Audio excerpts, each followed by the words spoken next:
बोलने का अवसर प्रदान किया, उसके लिए धन्यवाद। First of all, I want to say that there was so much hype on this year's budget, which was expected because it was an election year budget. But it was true to expectation, a different budget. But unfortunately, it created history for the wrong reasons. And for that, I think all of Rajasthan was shocked, ashamed, and embarrassed. आगे मैं समय आप मेरा नहीं देंगे पूरा, इसलिए मैं अपनी क्षेत्र की बातें पे सीधे जाती हूँ। आपने पेज 78 पे अमृत योजना के तहत पेयजल की बात रखी है। अभी थोड़े दिन पहले माननीय मंत्री जी ने भी बताया कि कोटा में पेयजल की व्यवस्था को सुधारने के लिए कोटा में निगम नॉर्थ में 175 करोड़ एवं दक्षिण में 220 करोड़ की लागत पे वो डीपीआर बनाएंगे। यहाँ आपने बजट में पाइपलाइन, पंप हाउस वगैरह ऐसे निर्माण के लिए पैसे स्वीकृत कराए गए हैं। मेरी मांग है कि लाडपुरा में एक फिल्टर प्लांट पेयजल की ज़रूरत है। आप इसको प्लीज़ जब आप रिप्लाई करें इस मांग को भी पूरा करें, क्योंकि बहुत दुर्भाग्यपूर्ण है कि हम कोटा जो चंबल के किनारे हैं और वहाँ भी हमारे क्षेत्र विधानसभा क्षेत्र लाडपुरा में हर साल पानी की त्राही त्राही मचती है और भयंकर किल्लत है। भले ही मैं सोगरिया की बात करूं, कोटड़ी गोवर्धनपुरा की बात करूं, रामचंद्रपुरा की करूं या नए आवासीय कॉलोनी की बात करूं या मल्टी स्टोरी की बात करूं, हर जगह पानी की समस्या है। मेरा आपसे निवेदन है कि इस बजट में जो आपने घोषणा करी है अमृत योजना 2 के लिए, उसमें आप लाडपुरा का भी विशेष ध्यान रखेंगे।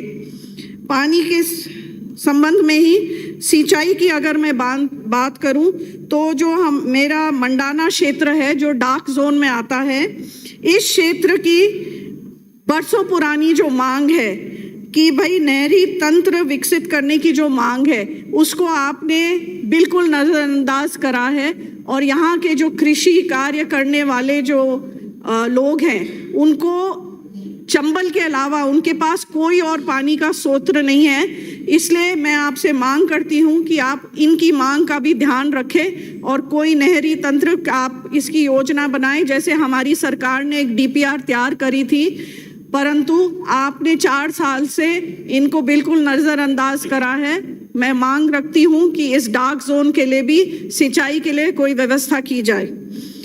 आगे मैं चलूँ तो आपने पेज 53 जो पैरा 93 में आपने सड़क एवं पुलिया की जो बात रखी है, क्षतिग्रस्त सड़कों एवं पुल निर्माण के लिए 2 साल पहले से बाढ़ में कई पुलिया हमारे क्षेत्र में जो टूट गई हैं, उनके लिए आज तक कोई कार्य नहीं किया गया है।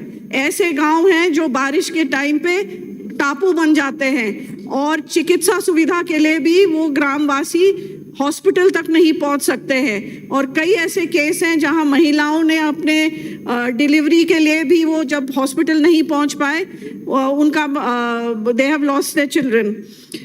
मेरी ये मांग है कि एक प्रमुख सड़क, क्योंकि समय कम है मैं सब सड़कों की मांग नहीं रख रही, परंतु रायपुरा से कैतून सड़क के लिए, नोटाना की पुलिया की मरम्मत के लिए, सारंगपुर पुलिया जहां हमने देखा है जो बिल्कुल ही रोंगटे खड़े करने वाली ये जो हादसा मैंने देखा कि कब जब परिवारजन अपने परिवार के सदस्य का शव ले जा रहे थे शमशान घाट, वो पुलिया टूटने की वजह से वो शव ही पानी में गिर गया था। ये बहुत ही दयनीय स्थिति थी। इसलिए मैं मांग रखती हूँ कि नोटाना की पुलिया के साथ सारंगपुर की पुलिया एवं मवासा की 2 पुलिया का भी आप इस बजट में स्वीकृति दें।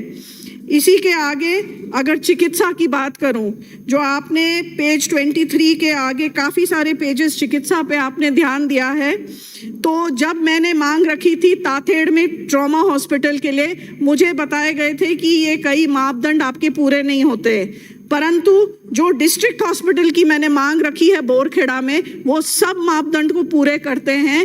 एंड सिर्फ एक लाडपुरा विधानसभा के लिए नहीं, केवल पूरे जिले के हित के लिए ये जो मांग रखी है, मैं आपसे निवेदन करती हूं कि इस मांग को भी आप ध्यान में रखें।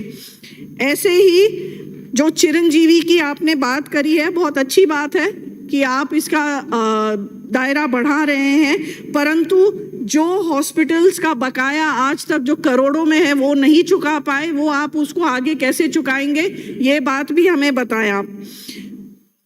चिकित्सा की बात ही कर रही हूँ तो मेरे CHC खैतून में एक सोनोग्राफी मशीन मैंने अपने विधायक कोष से दी थी, परंतु बाढ़ में उस मशीन को इन्होंने प्रशासन की गैर लापरवाही के वजह से वो पानी में डूब गया और वो खराब हो गई। अब वो कह रहे हैं कि उनके पास उसको 18 लाख की मशीन थी और अब वो ठीक करने के लिए भी पैसे नहीं है। तो मेरा आपसे निवेदन है कि उपकरण की मरम्मत के लिए और ठीक करने के लिए भी आप इस बजट में कोई प्रावधान रखें, ताकि ऐसी महंगी उपकरणों के पैसों का ऐसा वेस्टेज नहीं हो। आगे आपने ये बात रखी है 83 और 84 पेज में, ग्रीनिंग एंड रीवाइल्डिंग मिशन की बात।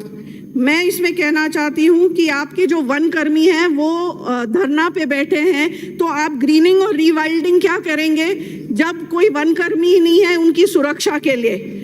ऐसे ही वेटलैंड्स की बात करते हैं आप पेज 84 पे, और उमेदगंज में जो पक्षी विहार के लिए आप अलग से पैसा दे रहे हैं, परंतु साथ ही बिल्कुल वहीं एक आप कचरा का पॉइंट बना रहे हैं, ट्रेंचिंग ग्राउंड बना रहे हैं, तो वो वेटलैंड कैसे सुरक्षित रहेगा। बगल में राइट विंग कैनाल चल रही है जो कम से कम 1,32,000 हेक्टेयर कृषि भूमि को सिंचित करती है, वो पानी खराब होगा, कहाँ से ये पक्षी आएंगे जो बाहर से पक्षी आते हैं। इस पक्षी विहार का भी ध्यान रखना है। शिक्षा